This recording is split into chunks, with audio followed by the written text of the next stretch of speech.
Richard C. Myers' Blotto Comics has had quite a few successes through its Indiegogo campaigns for all the comic book work, and but obviously a crowning achievement was to get the right to do a comic book adaptation of Sylvester Stallone's The Expendables. I mean, how you gonna beat that, you know? So just getting that ability to do it alone was already a pretty good achievement and all that. So of course did the campaign, I backed it, and I got my copy, plus all the cool little goodies. You know, you get the dog tags and all that stuff, and it's all cool and nice and stuff. But so the comic book itself, this is interesting thinking about it, because it's, you know, way beyond what the concepts of the movies did, but it's still within keeping of the idea. And even before I read it and stuff, I thought this would be really cool if they actually did the movie. I guess it would be a lot more expensive, but maybe not, you know. I mean, it'd be a lot of green screen, you know. But the concept is the Expendables go to hell. No, literally, not just, it was a bad day. They go to the netherworld of the damned. And it's like I said, with this, what do you mean it's in keeping with the idea of Expendables? Well, yeah, Expendables is an homage to all the 80s action heroes and all those films they did, but quite a few of those guys delved into primarily science fiction themes, certainly Schwarzenegger, Terminator and Total Recall and all that. With Stallone, he did Demolition Man. And then, as far as the supernatural, not so much. I guess like Schwarzenegger doing End of Days, but that was much later. So I'm drawing a blank on how many might have done something like that. Stallone's films tended to always be, well, closer to reality than the genres of sci-fi or the supernatural. Were any of them close to reality? Well, you know. But, you know, they were just the basic shoot 'em ups and stuff like that. But it's not a far afield for something like this to occur. So it's still in keeping of it. And I mean, what the hell, you know, if they actually did do a film adaptation of this scenario, I'd be all for it. I mean, who cares? And the thing of it is, Expendables, it's just fun. That's what it's for. And the comic book's no different. There's no great heights here or anything like that. Everything's well done, as always. The art is top notch and all that.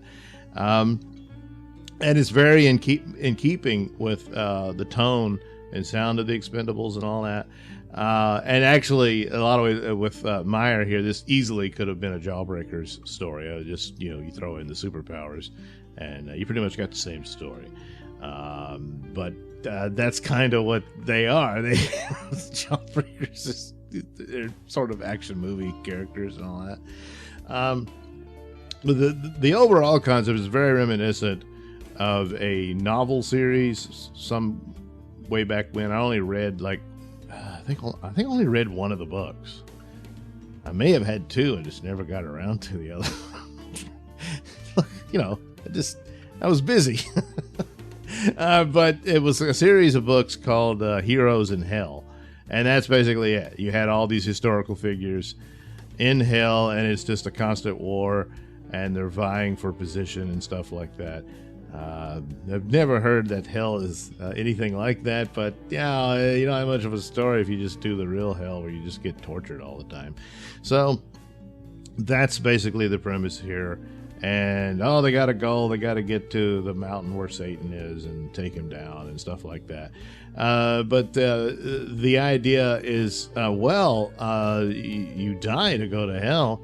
And so they do meet historical figures who are long dead and stuff like that. But it does tie into this idea people who talk about near-death experiences and stuff like that. Oh, they'll see a light or something, and some of them even go as far as to say they saw hell and they became born again afterwards. To get their act together and stuff like that, because they got a big scare about what lies beyond. And so that's pretty much the explanation of how the Expendables, who aren't quite dead, but I'm spoiling it. But I don't know, if you didn't back it, I guess you don't have it unless you can get it on eBay. So I guess I shouldn't have spoiled it. But look, they're going to hell. They're in this romp, and that's you see a lot of different sights and different creatures and monsters and encounters and stuff like that. I'm not gonna spoil all of that. There's even a moment of romance, if you can call it that. So, and it's over the top stuff. Yeah, let's do it. And it's all that stuff you're gonna deal with the Expendables, and it works. And then you end up back in Kansas, where Sly or Barney wakes up like Dorothy, and you in there, and you too, and. No. They all had the same dream. There's no question that it actually happened. So they've got to clean up their acts unless they go there again. But then again, I don't know. You show up and the weapons are there, and they just do what they did in life. So what's the punishment? And that's another thing I don't recall. What the explanation is for there's just weapons around, because that's war is hell. So there you go. It literally is. So you're stuck in an endless war for all eternity, and that's the punishment. It's similar to the Heroes in Hell series. Is like, well, you have weapons to fight with, and where did that come from? Well, it's just perpetual because that's the punishment. So I get, same idea. But the whole time, of course, because it is the Expendables, and the characters are all drawn to look like the actors who play those characters in the films and all that. And I would like to see this on screen. But I don't know. I think they're going to do one more. Can't remember. Or maybe that's it. I don't know. But that would be cool to go out with a hellacious bang for that. But anyway, so it's a fun romp. It was well worth the whole thing. And that's one of the things that's missing a lot with the current era and whatnot is just fun for the sake of being fun, and that's all it is. And that's actually quite refreshing. Yes, a story about going to hell. Anyway, there we go. The Expendables. If you didn't back it, I don't know.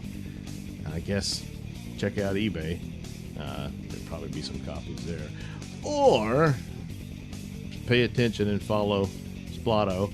When it puts out another campaign, it might be included in an extra perk or something where you can buy a bundle of books and catch up on all things Splato. Oh, and follow his YouTube channel for those updates and stuff like that.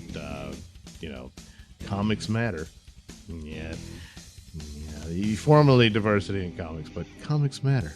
That's the title. Well, it's a title.